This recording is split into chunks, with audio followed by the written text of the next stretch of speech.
Hi everyone! So we are here to discuss about the impact of COVID-19 on tourism and the hospitality industry. And how can tourism and hospitality survive the pandemic? But before that, I am Rochelle Anda. And I am Elaine Saportesa. So let's start! Hi Miss Elaine, how are you? I'm totally fine, miss. How about you? Well, I'm fine too. By the way, I'm here to ask you a few more questions about this pandemic that gave us hard experiences and complicated situations. You can also ask me if you want. Is that alright? Yes, it's my pleasure. You see that since this pandemic came to us, our world messed up and became complicated, right? Yes, 100%. The people is scared because of the situation and the bad things and circumstances that give it to us. Especially those people that haven't experienced this kind of virus and the businesses that become bankrupt or crash. One of the biggest businesses that is stricken by COVID-19 is the tourism and hospitality industry. I have a question for you, Ms. Rochelle. Yes. What is it? What do you think is the impact of COVID-19 on tourism and hospitality industry? That's a good question, Miss Ezeline.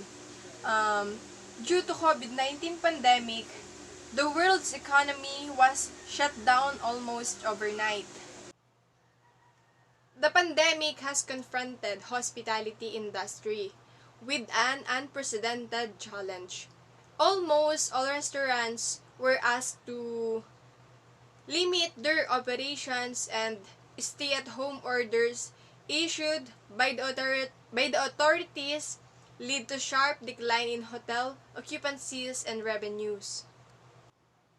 However, the reopening process has slowly begun, and authorities have started to ease restrictions, but the capacity is not the same as before. For example, allow dine-in restaurants to reopen and reduce capacity with strict social distancing guidelines and gradually reduce restrictions on domestic and international travel. But reopening the sit-down restaurants and easing travel restrictions will not bring back customers immediately. A large portion of individuals are not willing to dine in at a restaurant immediately. The same is true at staying at hotels. Most customers are not willing to travel to a destination and stay at a hotel anytime soon. We found that the customers in general still do not feel comfortable to dine in at a restaurant and travel to a destination and stay at a hotel. Also, tourism is one of the biggest sector that would be greatly affected by the COVID-19 pandemic. The tourism is an umbrella industry network with many sectors in the economy, including hotel, community level operations, education, financial, agriculture, medical, travel and transportations, construction, real estate, retail, and vice versa. That's why it's the biggest sector that is stricken by the COVID-19.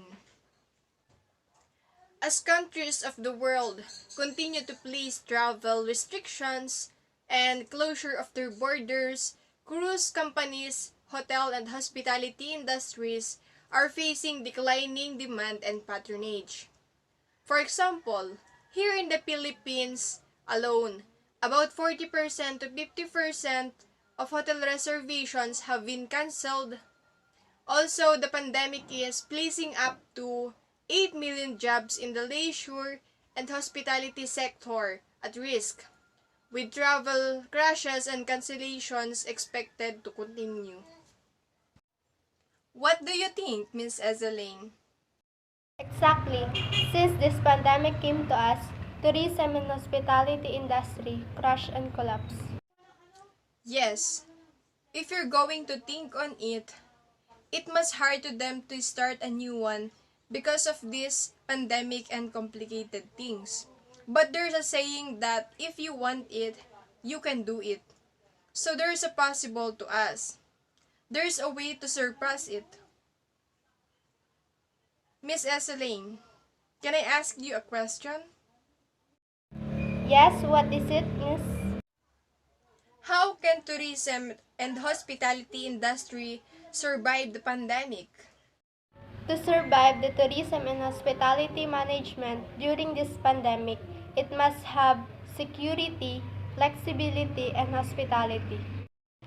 In security, in our new normal, the travelers and guests will make safety and hygiene measures a priority when choosing their accommodation, and they will demand that the client hotels implement a strict cleaning protocols to deal with the coronavirus. Security, such as avoiding your guests needing to use public transportation by ensuring transfers to the accommodation from airports and stations like hotel. Create a protocol for epidemics or quarantines. Review your design criteria where the entrances are limited to reception. Train your team to identify possible symptoms caused by COVID-19. Create a register of travelers that record the history of recent trips by both guests and employees, and require external suppliers to adhere to equivalent hygiene and safety measures. Flexibility, it is one of the most important aspects when booking hotels, flights, and other activities. By offering flexibility to the customer, hotels and restaurants can give a degree of confidence to their customers who are undoubtedly worried when booking accommodations due to inherent insecurity of possible isolation situations, closing of borders, cancellation of reservation in restaurants, and cancellation of flights. Flexibility measures such as update cancellations policies, including new measures specifically for epidemics, natural disasters, and different levels of international alert. Allow modification up to 24 hours before arrival for current and future prepaid reservations, and offer comfort with more flexible upgrades that allow guests to have a better room to be able to work from and to have more space in the case of unexpected quarantines. Last is the hospitality. The hotel must ensure that detailed information is provided, like the time it takes the hotel to answer inquiries, details of what is included in the stay, the hotel's current situation, and expanded information on security measures, concierge services, transfers to and from the airport, and furthermore. Hospitality, such as creating a comprehensive guide of hotels' action to prevent COVID-19 infections and make it easily available on the hotel's website. Assist guests with all their preparations before arrival and create a guide of things to do during their stay that involves providers who are authorized and trusted by the hotel and must offer their guests 24/7 medical care and display these insurance services and agreements for the guests as a way of building confidence and trust. Also, that team must be united and motivated so they know what they should do.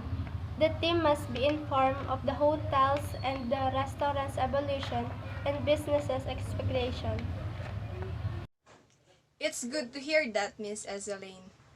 Just what I have said, there's always a way to surpass it. This kind of crisis. Just be positive because God is always with us and we can face it.